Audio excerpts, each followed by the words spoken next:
vamos a hacer la clase que quedó pendiente, que va a tratar sobre lo que es la farmacología del aparato respiratorio y en particular lo que es el manejo del asma.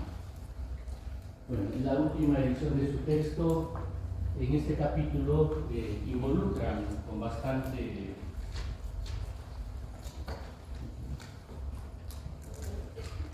involucran el hecho del manejo del EPOC.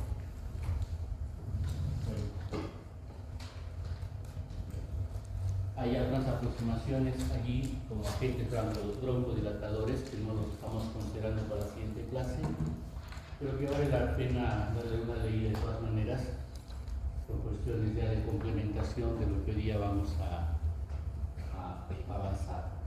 Bueno, las vías aéreas, ustedes ya saben desde el punto de vista topográfico, pero estudia también en cuanto al manejo clínico, las dividimos en vías superiores y vías inferiores.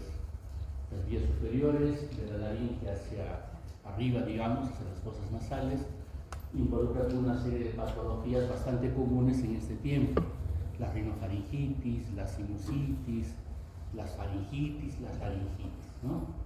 Con toda una sintomatología muy particular, bastante común, pero que obliga muchas veces a utilizar medicación desde el punto de vista sintomático. Algunas de ellas veremos hoy día. Luego tenemos las vías aéreas inferiores, que involucra el arco cardiobronquial y los pulmones propiamente dichos. Entonces ahí también tenemos toda una serie de manifestaciones que ustedes también las han revisado, sobre todo en la parte infecciosa, ¿no? Lo que son neumonías, bronconeumonías, etc. Y aquí muy en particular tenemos nosotros lo referido a lo que es el asma o todo lo que significa problemas de obstrucción bronquial, básicamente, ¿no? La parte restrictiva, que viene a ser el enfisema y la fibrosis pulmonar, va a tener ahí otras consideraciones. Entonces, bajo este aspecto nosotros vamos a enfocar nuestra clase del día de hoy.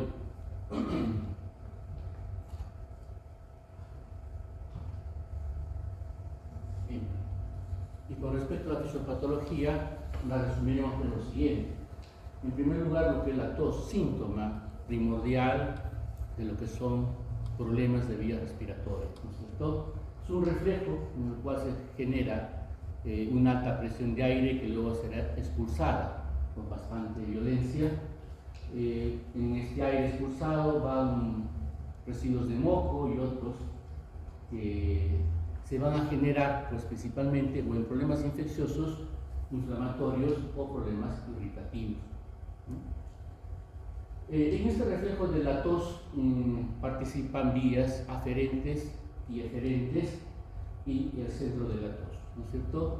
Las vías aferentes se van a encontrar localizadas, entre otras, en todo lo que es la vía aérea, ¿no? Desde la nariz hasta las partes más profundas de la vía respiratoria, incluyendo la pleura. Por lo tanto, ante el síntoma de tos, nosotros tenemos que discernir más o menos dónde es el origen y a partir de allí donde podríamos enfocar mejor el manejo correspondiente. El centro de la tos se encuentra pues, en el tallo cerebral. Aquí participan diferentes receptores. Muy en particular vamos a tener en cuenta los receptores que involucran opioides, ¿ya? Y muchos de los derivados antitusivos van a estar enfocados precisamente en ese punto de acción. El reflejo de la tos empieza con una inspiración profunda y termina con una expiración con la glotis cerrada, lo que genera pues una alta presión, como dijimos, que genera una corriente de aire violenta que expulsa material extraño fuera de las vías aéreas. Hay que diferenciar, entre otras cosas, de la tos, que puede ser productiva y no productiva, ¿no? La tos productiva involucra la producción de secreciones, de flemas. Típico de un proceso de bronquitis es la presencia de tos. Dentro de las bronquitis infecciosas, lo más común es que se empiece con una tos seca, irritativa, y conforme el cuadro se va instalando, pasamos a una tos productiva. Entonces aquí tenemos que juzgar el uso conveniente de los antitusivos y expectorantes. La tos asimismo es un síntoma principal de lo que es el asma bronquial. Pero esta tos propia del asma bronquial evidentemente no la vamos a manejar con agentes antitusivos, lo que obliga entonces a considerar que el asma, por definición entonces, involucra una enfermedad de múltiples causas, es heterogéneo, que se caracteriza por la inflamación de las vías aéreas inferiores, bronquios, para abajo. Es una inflamación crónica. La historia del asma involucra un tiempo en el cual ya uno en la historia puede encontrar meses de evolución. Es definida por la historia de síntomas como sibilancias, dificultad para respirar, opresión en el pecho y tos, ¿no? Vean que los síntomas pueden presentarse todos, algunos involucran de esta manera que el diagnóstico diferencial tengamos que hacerlo suficientemente finos. No ha habido más de un caso, por ejemplo, en el cual un niño era considerado como asmático, pero lo que en realidad tenía era reflujo. Y esos cuadros nocturnos de tos y dificultad para respirar, disnea, eran manifestaciones de reflujo, ¿no? Entonces hay que tener bastante amplitud de criterio cuando uno evalúe y no dejarnos de llevar por lo que aparentemente es lo más evidente, ¿no? Estos cuadros, estos episodios varían en el tiempo e intensidad, y lo que caracteriza además es una limitación variable del flujo de aire expirado. Es uno de los elementos que nosotros tenemos para evaluar también ante una sospecha, es un medidor de flujo, no necesariamente una espirometría. Entonces esos aparatitos son los que lo hacemos soplar y vemos hasta dónde se extiende la fuerza del aire expirado. Entonces ese sea también un elemento que nos puede ayudar para ir llegando al diagnóstico de asma. En la fisiopatología del asma entonces encontramos un cuadro obstructivo de las vías bronquiales. Es una obstrucción reversible, ocasionada por contracción del músculo liso bronquial, pero además hay edema e hipersecreción de la mucosa. Los componentes entonces son importantes tenerlos en cuenta, no solamente el aspecto constrictivo, sino la edematización y la producción de moco. Y diversos factores pueden ocasionar la exacerbación: frío, presencia en el aire de humo, del cigarrillo, de braseros, de cocinas de leña, etcétera, etcétera, dependiendo del lugar donde pueda estar viviendo el paciente, ¿no? La broncoconstricción aguda inducida por alergenos y consecuencia de liberación de inhibidores de mastocitos. Esto nos habla pues de que el asma tiene muchas veces, en la gran mayoría de veces, un trasfondo inmunológico, ¿no? Y la liberación del mastocito, no solamente pues de histamina, sino de otros tantos mediadores, va a determinar muchas características importantes, especialmente en lo que significa el manejo. Porque como dijimos en algún momento, si es un problema alérgico y libera histamina, un antihistamínico podría ser suficiente, pero sin embargo no es así. Ya, muchos saben que los mediadores son leucotrienos, pero no son los únicos tampoco. Hay prostaglandina D y muchas otras sustancias que se liberan. De lo contrario, el uso de antileucotrienos también debería controlar y curar un asma, y tampoco es suficiente por sí mismo. ¿Okay? Hay de por medio entonces un cuadro inflamatorio que hay que manejar adecuadamente. Los AINE pueden también causar obstrucción aguda de la vía aérea en algunos pacientes por un mecanismo no dependiente de inmunoglobulina aérea. Bueno, eso nos lleva a pensar en la vía de la lipoxigenasa, entre otras, ¿cierto? Otros estímulos como ejercicio, aire frío, irritantes inespecíficos pueden causar obstrucción aguda de la vía aérea. El asma por ejercicio, por ejemplo, ¿no? Es un cuadro relativamente común. El paciente está normal, pero cuando hace ejercicio viene la crisis asmática, o la crisis de obstrucción bronquial, o el síndrome de obstrucción bronquial, como se le puede denominar. Entonces allí tenemos diferentes formas de poder abordar el problema. La intensidad de la respuesta a los estímulos se relaciona con la inflamación subyacente. Entonces, ¿esto qué significa?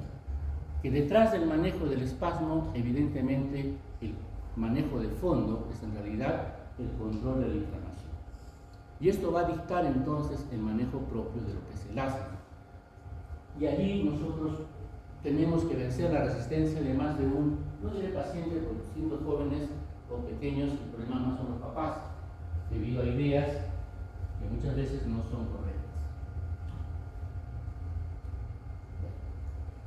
simplemente para remarcar lo que mencionaba anteriormente, estructura histológica bronquial, ¿no? Y cómo en el asma, bajo diferentes condiciones, como puede ser infecciones o alergia, se desencadena el cuadro correspondiente, ¿no?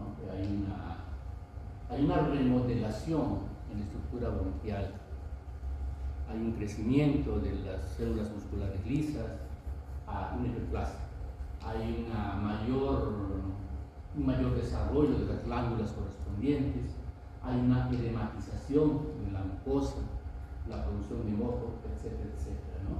Con diferentes componentes inflamatorios que van a estar ahí jugando parte.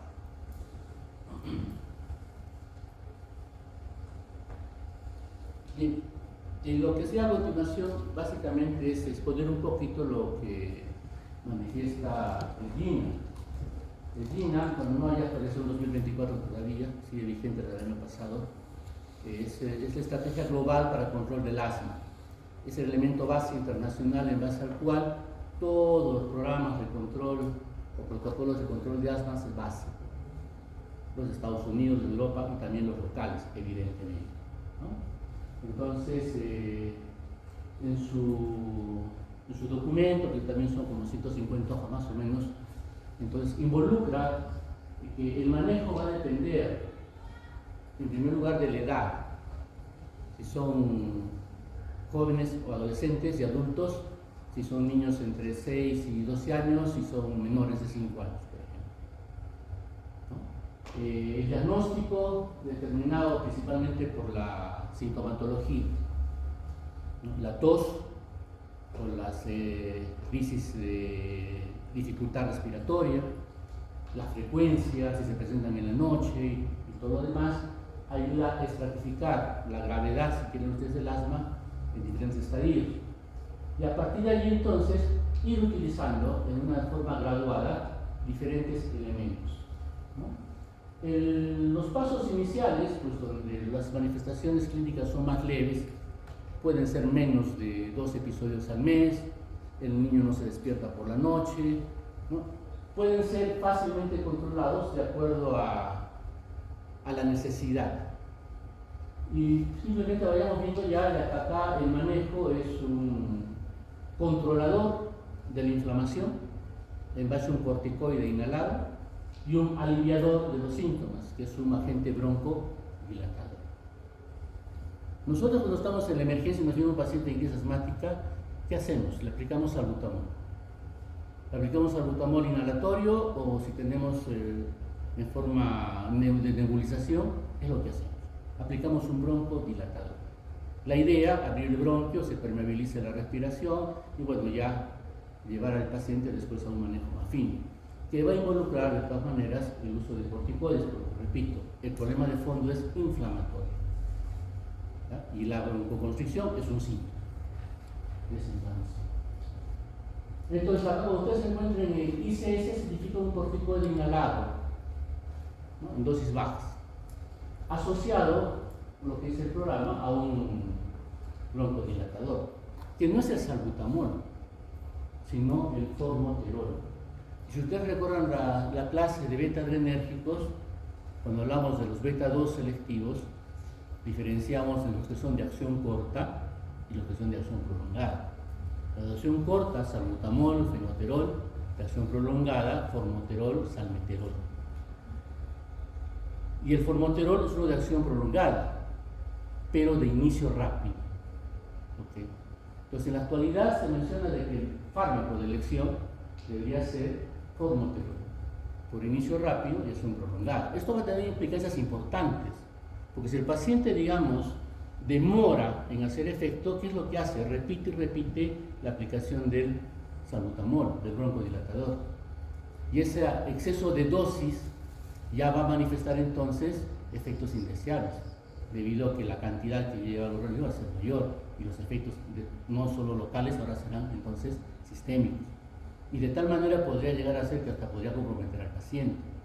En consecuencia, entonces, el formoterol es ahora lo que se va a tratar de manejar. Problema, costo.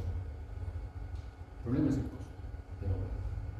En los siguientes pasos uno va a utilizar esto de acuerdo a la necesidad, a libertad, o digamos de acuerdo a la necesidad. Si tiene en la noche ya le hace usted y si no, pues bueno. Pero si el paciente tiene más síntomas, más días, más de una vez a la semana o más frecuentemente todavía, entonces hay que utilizar ya con manejo de mantenimiento. Esto significa hacerlo ya en forma diaria, mañana y noche. ¿Okay? Bien. Y si la cosa no mejora, pasamos a un siguiente paso, donde ya las dosis simplemente terminarán por aumentarse. Y si el plan no se controla de esa manera, pueden adicionarse en un siguiente paso otros elementos. Entonces, cuando ustedes lean LAMA, en inglés se refiere a antimuscarínicos de acción prolongada.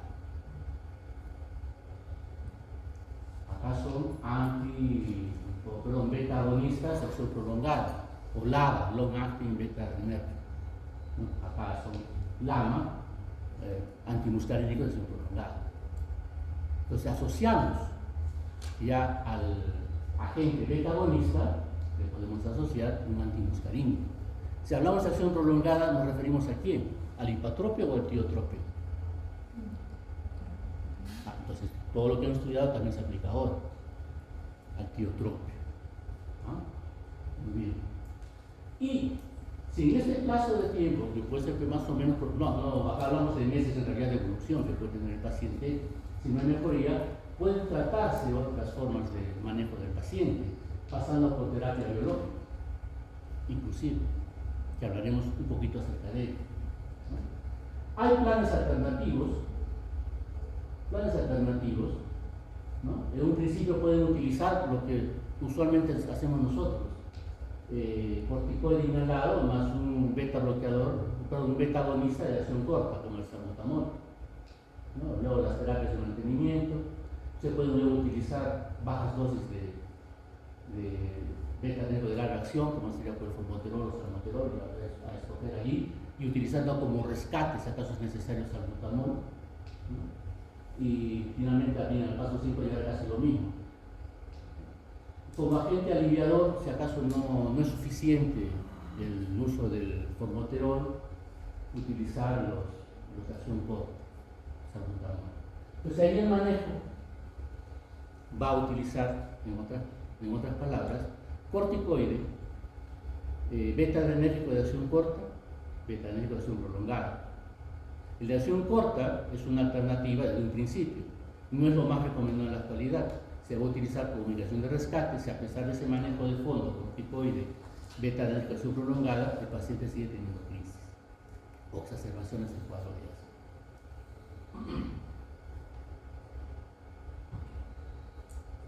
Esto es lo mismo, de otra manera.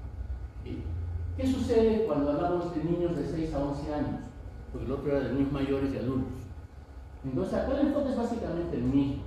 Se va a utilizar los corticoides inhalados, se puede utilizar los beta de acción corta, se puede utilizar la acción prolongada en algún momento, pero vemos que es acá que se va a utilizar otros elementos en la parte inferior. Se va a utilizar los antagonistas de leucotrienos. Los antagonistas de leucotrienos se utilizan en niños, no en adultos. La indicación es para niños, no para adultos.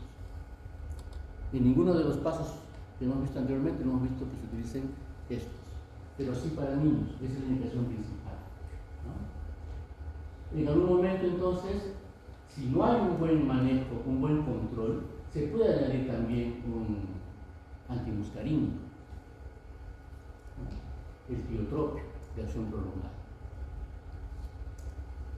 Entonces, la única variación, digamos, en relación con el adulto es que en el niño, dentro de las medicaciones alternativas, vamos a tener los antagonistas del leucotrieno.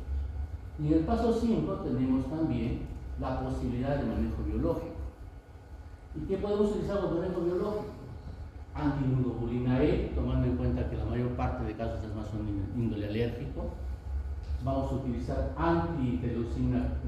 un anticuerpo contra el receptor de interleucina 4.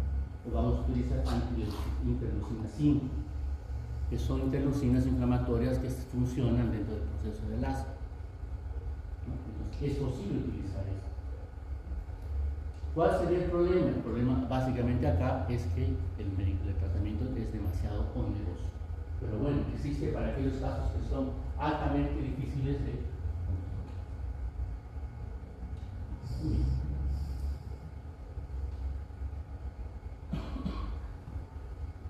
Les dejo las figuras por la... En algún momento las pueden necesitar en su siguiente rotación, como referencia. Básicamente lo que para menores de 5 años. El programa, si no me equivoco, en nuestro medio no considera asma para menores de 5 años. Lo llamas como síndrome de hiperreactividad bronquial, ¿no? Pero el manejo es básicamente el mismo, ¿no? Los pasos 1 son preventivos o son ocasionales el uso. Como pueden ver ustedes, considerando un uso intermitente si el paciente está con una enfermedad viral, un resfrío. Sabemos que los resfríos, infecciones virales de vías aéreas superiores, sensibilizan al paciente asmático para que pueda más fácilmente desarrollar crisis asmáticas. Pues evidentemente allí puede valer la pena manejar cierto curso preventivo. Cuando ya se establece la exacerbación o el cuadro correspondiente, dosis corticoides inhalados en dosis bajas, dosis de corticoides inhalados. El manejo, repito una vez más, es en base a corticoides. Los corticoides tienen toda una historia de sus efectos indeseados. En el capítulo correspondiente de una lo describe, le da todo un espacio suficiente al respecto. Vale la pena leerlo, aunque el tema en sí lo vamos a revisar mejor cuando hablemos de glucocorticoides propiamente. Pero ya enmarcado en el manejo de las horas, la pena darle una leída. Conforme, digamos, no se controla satisfactoriamente, pasamos a pasos donde progresivamente utilizamos o mayores dosis o utilizamos otros elementos como los bloqueadores de leucotrienos, ¿no? O inclusive llegar al uso de corticoides de uso sistémico. Lo ideal es manejar los inhalatorios, debido a que la dosis baja involucra menor número de efectos indeseados. La elevación de la dosis debería ayudar a controlarlo, hago siempre en vía inhalatoria.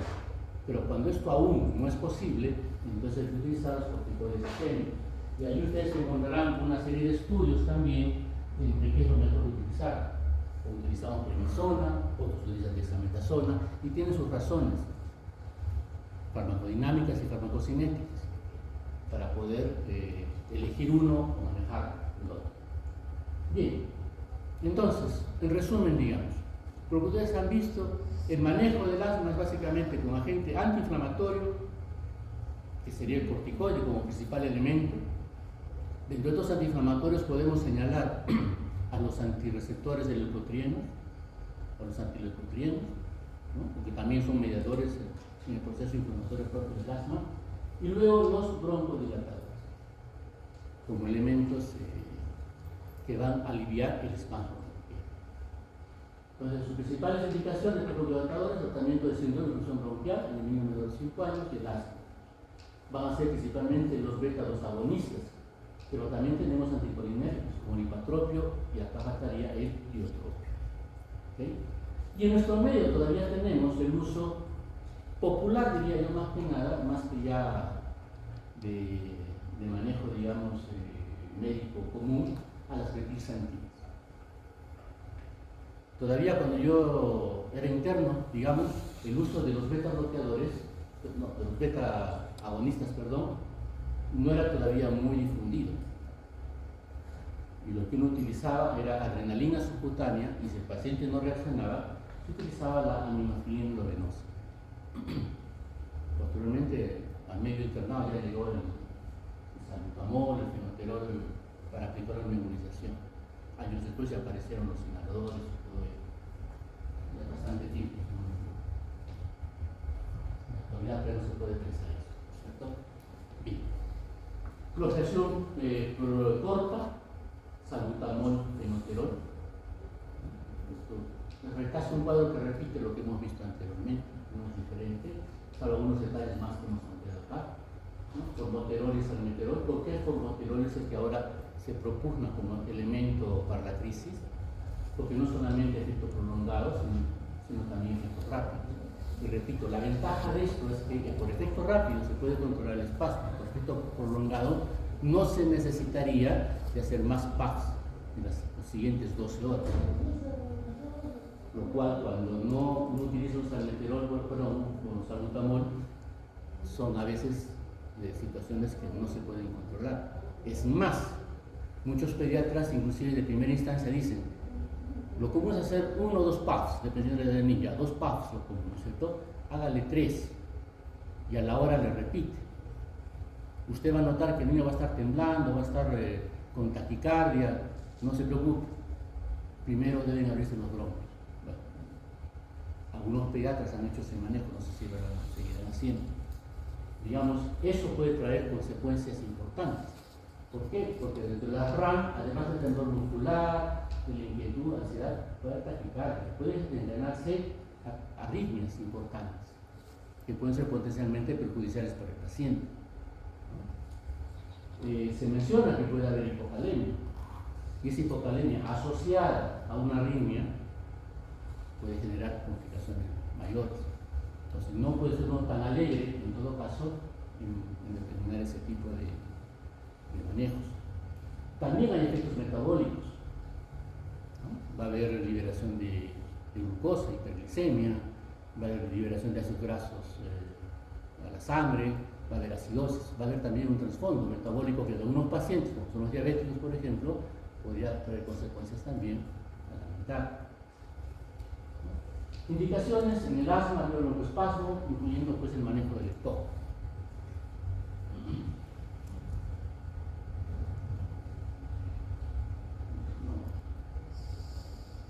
Han dado sus recetas, puede servir. Entre los elementos más novedosos que ingresaron entonces para el manejo están los antagonistas de receptores de leucotrienos. Bueno, acá podemos ver que hay diferentes, la teoría está buena, o sea, la pueden ver, diferentes elementos que pueden estimular a células cebadas o eosinófilos para llegar a la vía de la lipoxigenasa y generar leucotrienos. La aspirina.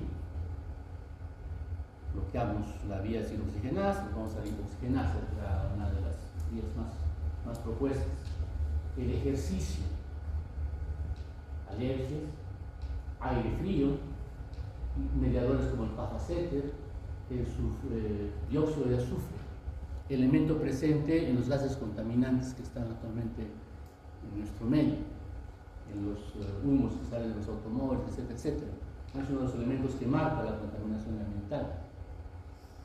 Hace 20, 30 años Arequipa era uno de los lugares preferidos para que los asmáticos vinieran a vivir. El clima seco, la limpieza, etcétera, etcétera, cosas que ahora ya no. Al contrario, el número de asmáticos es muy grande en nuestra ciudad. Esas bondades que había antes se perdieron. Y acá es importante porque el manejo del asma del ejercicio puede hacerse también con los antagonistas de leucotrienos. Ahora encontraríamos explicación para ello. Bueno, tenemos montelukast y zafirlukast como los dos elementos más utilizados.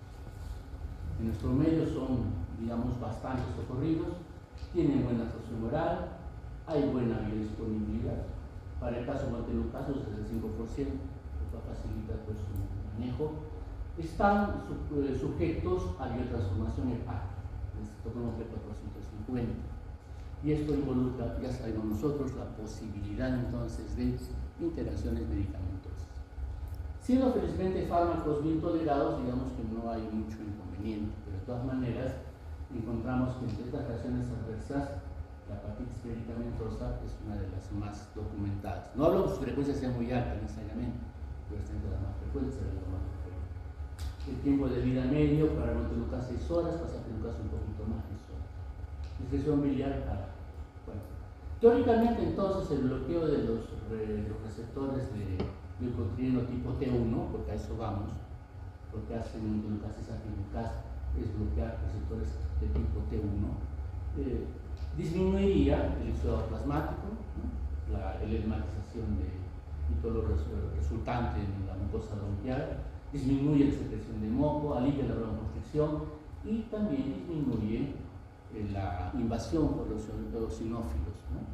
Si queremos desde el punto de vista histopatológico hablar del asma, es un proceso inflamatorio eosinofílico. Por eso en algún momento, cuando se habló pues, de los antagonistas receptores de histamina, los anti-H4 podrían tener aquí un papel, porque evitarían esa migración, ¿cierto? Si nosotros consideramos pues, de que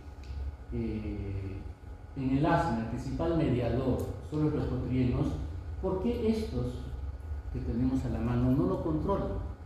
Si fuera así, debería ser la medicación por excelencia, ¿no es cierto? Porque estamos diciendo que involucra el bloqueo de T1, pero se producen varias clases de leucotrienos que no lo cubren estos. Por eso es que no va a ser totalmente satisfactoria la resolución o el uso de estos antileucotrienos. Solamente tenemos para uso los que bloquean T1, pero repito, hay más. Acá tienen ustedes el E4, el E4, el C4, el B4, etc. Esos no los cubren. Por lo tanto, quedan libres, quedan fuera de ese tipo de leucotrienos que seguirán haciendo su rol inflamatorio. Las metilxantinas, entonces, es un medicamento que ya poco a poco va pasando a la historia. De todas maneras, es interesante porque involucrarán ustedes diferentes mecanismos de acción. Desde la inhibición de fosfodiesterasa, que se supone ser el mecanismo clásico, cuando éramos, como ustedes estudian en nuestros tiempos, las xantinas inhiben la fosfodiesterasa, por lo tanto impiden la ruptura del MP cíclico. El MP cíclico, recuerden, está actuando por acción de los beta-adrenérgicos, ¿no es cierto? Y eso determina finalmente la dilatación bronquial. Se explicaba así el mecanismo. Pero sin embargo, ven ustedes que hay otros mecanismos adicionales que hacen de que todavía no haya pérdida de la vigencia de este medicamento por completo. Hay un antagonismo de adenosina que se sabe que favorece la contracción del fluido bronquial, favorece la liberación de interleucina 10, que más bien tiene un papel antiinflamatorio en este caso, ¿no? Interfiere con la vía NF-kappa-B, que es una vía inflamatoria. Básicamente limita la expresión de los componentes de esta vía, ¿no? Promueve apoptosis de eosinófilos en neutrófilos, ¿no? La acumulación de eosinófilos en la mucosa bronquial tiene que ver, entre otras cosas, con una disminución de su eliminación, de su apoptosis. Sobrevive más tiempo. Ahí las metilxantinas también podrían actuar de esta manera. Activación de la histamina acetilasa, que tiene que ver con mecanismos de expresión genética y también de control de reproducción celular. Entonces, hay varias otras maneras en que podría participar. El texto los describe de manera interesante. Unos dependen de la dosis, otros dependen de la dosis, ¿no? Pero bueno, están ahí jugando un papel importante. El uso de la teofilina siempre fue un poco delicado. Si bien es un fármaco que se absorbe muy bien, antes inclusive venía en unos artificios de plástico llamados refrigiones, ¿no? Eran pequeñas dispositivos de plástico contenían un poquito de la teofilina y por vía rectal se aplicaban como pequeños enemitas, digamos a 5 mililitros, 6 mililitros, precisamente para los nenes. Se les aplicaba y les cortaba por la luz nocturna, que era lo que más preocupaba a las mamás de repente, ¿no? Eso habla pues, de su buena absorción, de su buena biodisponibilidad. Pero cuando uno estudiaba más o menos el manejo de las dosis, porque buena parte del efecto de la teofilina depende pues, de sus concentraciones plasmáticas adecuadas, hay variaciones importantes a lo largo del legado. ¿Por qué? Porque muchas veces depende del manejo que hace el citocromo al respecto. Y por otro lado tenemos varios factores que van a intervenir en este citocromo en particular. Entre ellos, por ejemplo, el humo de cigarro. Se sabe que muchos niños o pacientes asmáticos tienen por medio hogares donde el papá fuma o no hay fumadores, o en todo caso hay humo en la casa, ¿no es cierto? Entonces eso involucra de forma indirecta el fumador pasivo, digámoslo así, involucra pues que haya diferentes formas de que se exprese la actividad de ese citocromo. La edad también es otro factor importante. Todo eso determinaba manejos especiales con respecto a la dosis. La dosis a utilizar en niños era más alta que en los mayores. En los mayores, por ejemplo, uno se puede utilizar al revés, ¿no? Los niños menos, los adultos más, pero no, en este caso es diferente. ¿Okay? Entre las ramas de la teofilina, náuseas, vómitos, cefalea, digamos, cosas bastante comunes. Puede haber diuresis, un efecto bastante conocido con las antinas, ¿no? Favorecen la diuresis, pero acá tenemos un elemento importante, arritmias.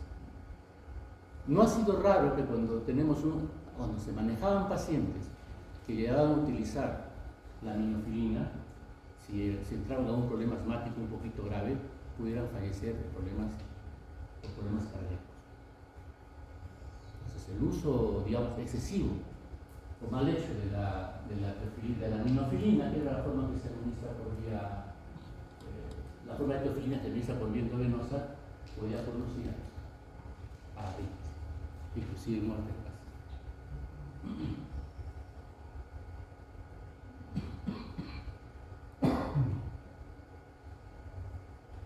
Bien, y finalmente, dentro de las otras posibilidades tenemos la terapia biológica.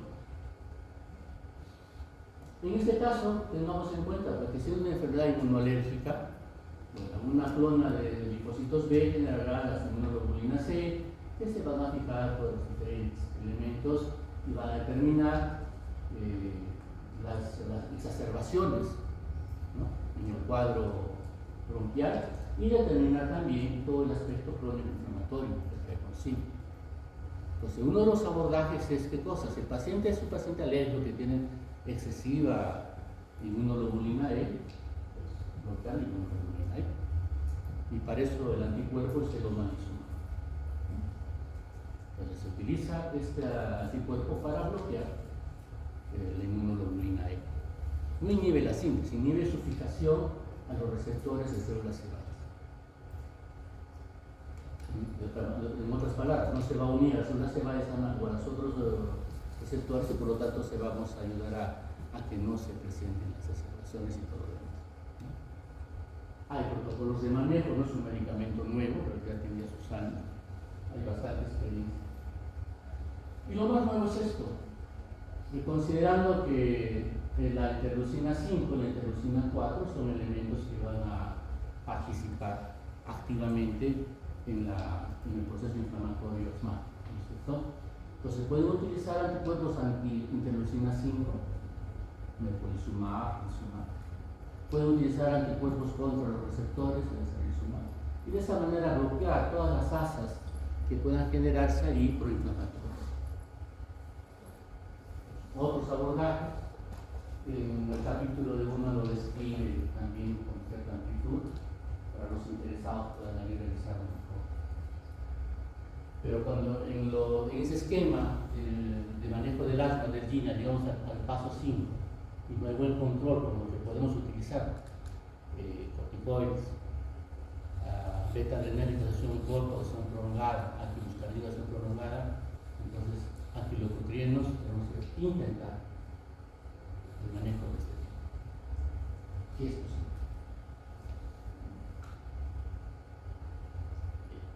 Pasemos ahora a aspectos más comunes. De repente, para el momento actual que estamos entrando al invierno, puede ser útil. Para las complicaciones en el aparato respiratorio, vamos desde descongestionantes nasales, pasando por antitusivos, mucolíticos, expectorantes, broncodilatadores, que ya lo hemos mencionado, no vamos a decir mucho. Muchos de estos fármacos ya los hemos mencionado, simplemente va a ser un breve recuerdo. Los descongestionantes nasales, estación tópica, estación sistémica, ¿no? Su efecto terapéutico está basado en la vasoconstricción de la mucosa nasal. Básicamente son agonitas alfa 1, la acción local los conocen, la nafazolina no en niños pequeños, porque tiene un gran efecto de rebote y una mayor depresión del sistema respiratorio del sangre, ¿no? Todos estos alteran la actividad ciliar, y esto es una cuestión que nosotros debemos cuidar. La actividad ciliar es una actividad protectora de la vía respiratoria. Si nosotros la vamos a inhibir, podemos favorecer entonces contaminaciones y desarrollo de cuadros infecciosos bacterianos. Entonces su uso debe ser muy juicioso. Radiación sistémica, la pseudoefedrina. Creo que ya en este caso ya la recuerdan ustedes bastante bien. No solamente los efectos sistémicos significa que determinan la vasoconstricción correspondiente, sino su pasaje al sistema nervioso central determina efectos estimulatorios. Pueden ser favorables, sí, pero también recuerden que pueden ser connotaciones desde otro punto de vista. La fenilefrina, para las medicaciones de uso común, de venta libre, los antigripales comunes y corrientes, reemplazan a la pseudoeferina en ese sentido. Y aquí mucha discusión al respecto. Más de una publicación refiere de que no sirven para nada. O sea, la cantidad que hay en un antigripal común y corriente no va a tener mayor, respuesta en el común de los pacientes para alivio de la vasoconstricción. Por lo tanto, su uso no debería seguir siendo de esa manera. En todo caso, si el paciente requiere algún estado de vasoconstricción, prefiere utilizar algunas gotitas locales, si le da lo permite.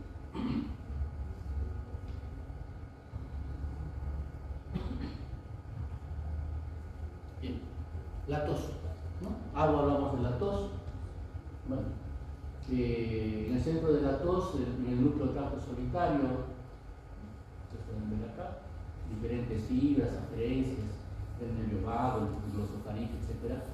Involucra participación de diferentes receptores urinérgicos, de NMDA, opioides tipo 1, neuroquinina tipo 1 y otros canales de calcio dependientes de voltaje. En la vía aérea propiamente dicha tenemos otros elementos que pueden ser blancos, farmacológicos. Nuevamente los receptores de purinérgicos, tenemos receptores de voltaje transitorio, otros de voltaje de sodio, canales de calcio también, como elementos entre los cuales uno puede intervenir para controlar la tos. A pesar de las posibilidades, entonces, nosotros debemos diferenciar los antitusivos en dos grandes grupos.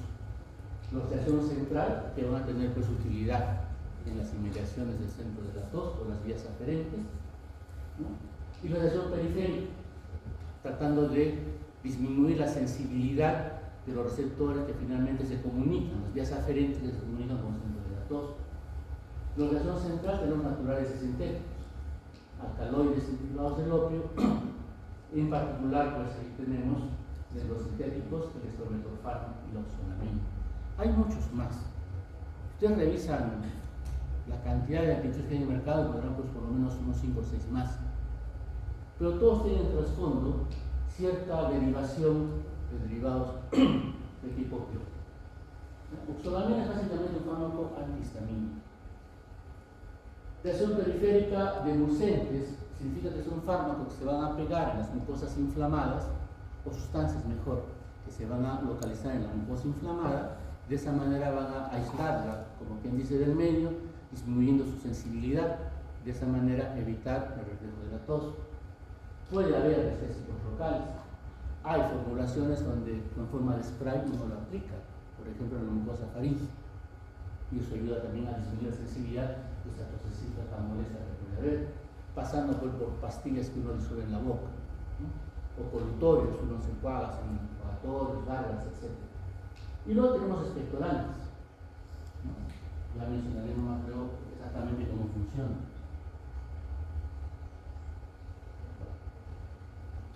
De la codeína no tengo mucho que decir, simplemente que la dosis antitusiva es mucho menor, 6 veces menos que la dosis analgésica, ¿no?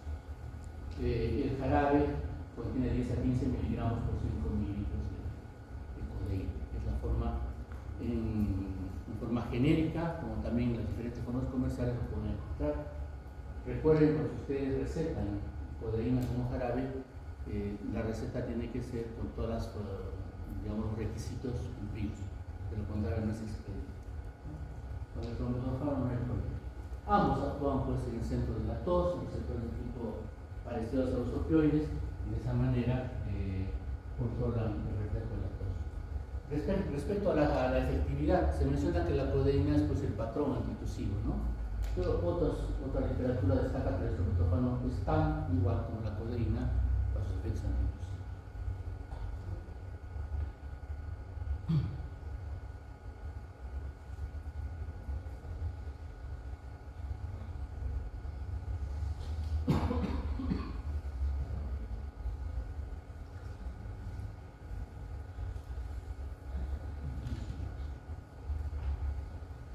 Los agentes mucolíticos, como su nombre lo dice, destruyen el moco, hacen que este sea menos viscoso, por lo tanto más fácil de eliminar.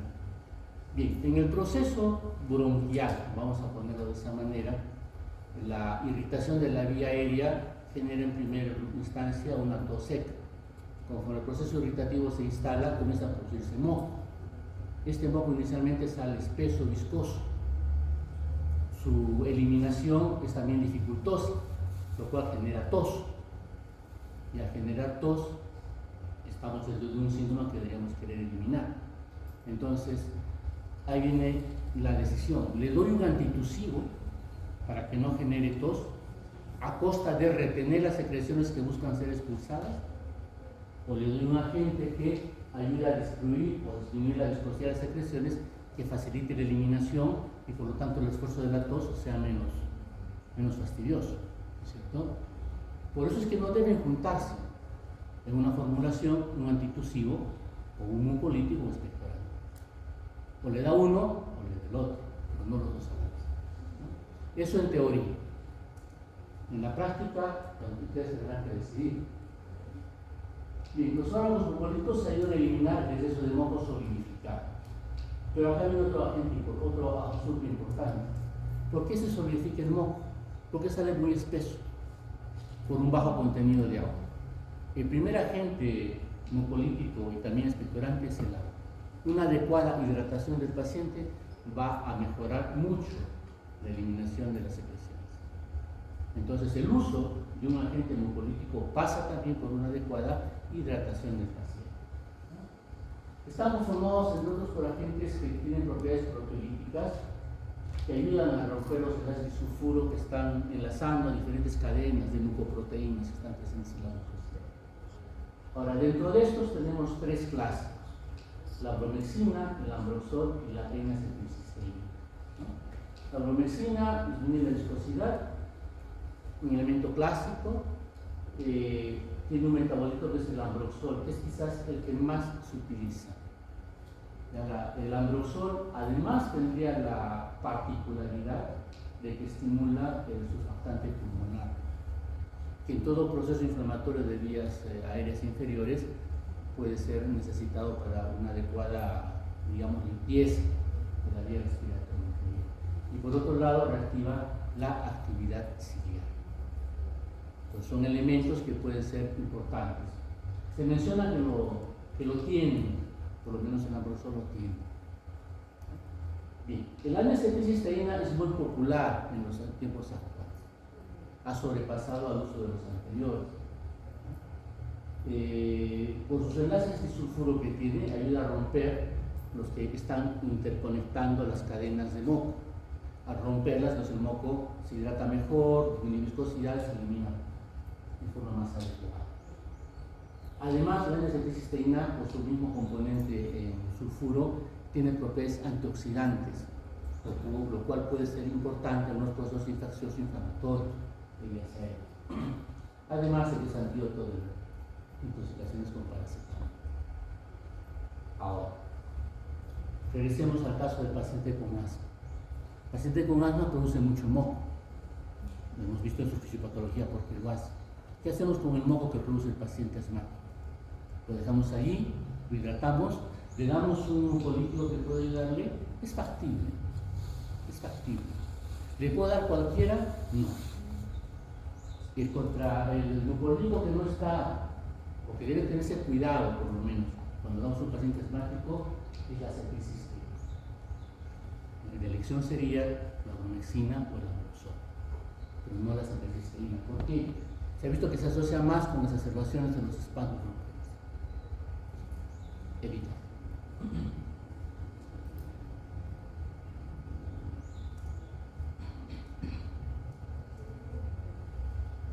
Bien, ¿qué son los expectorantes? ¿Qué los diferencia de un mucolítico?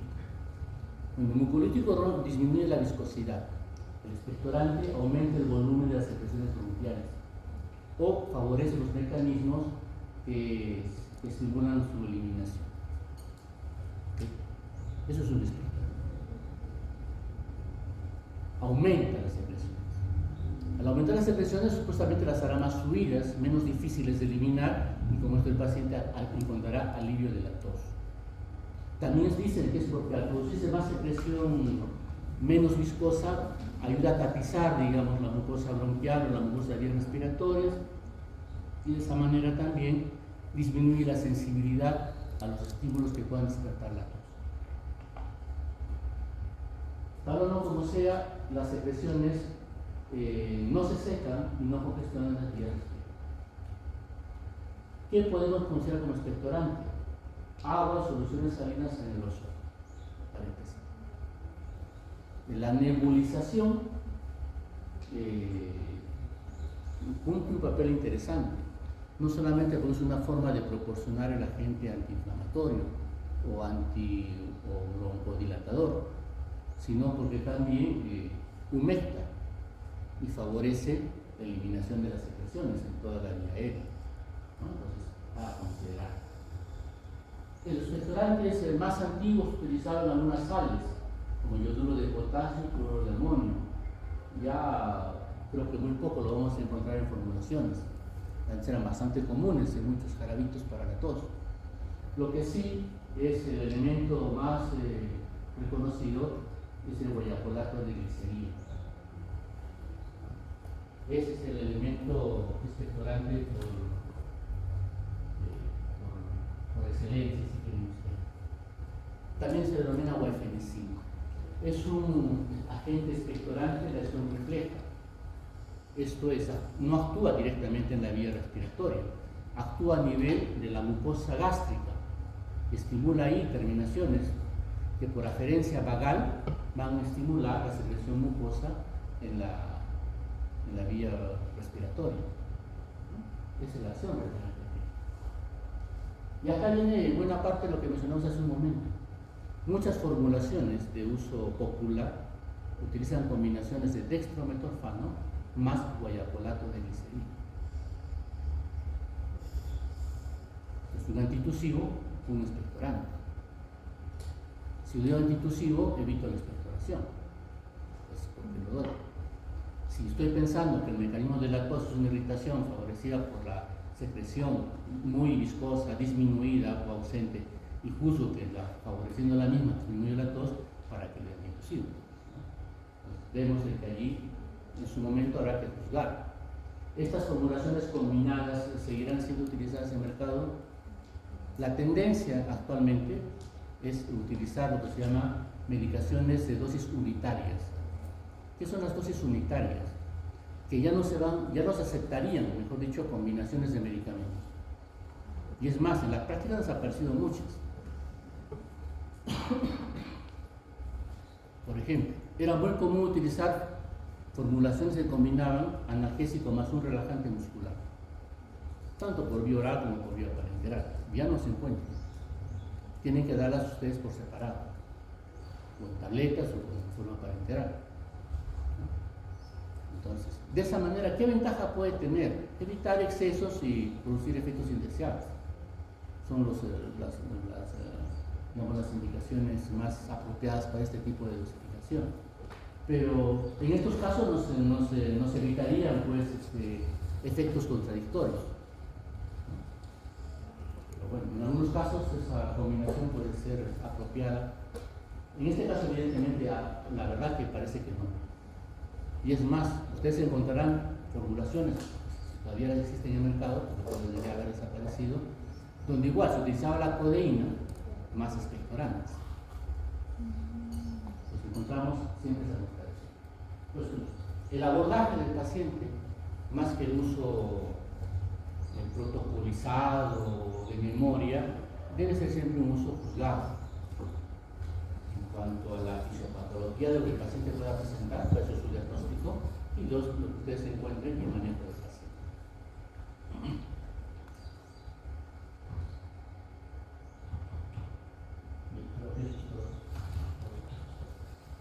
Muy bien, con esto hemos cumplido con la clase que nos faltaba, quedan todo listo para que ustedes puedan rendir su examen. Muchas gracias por la atención.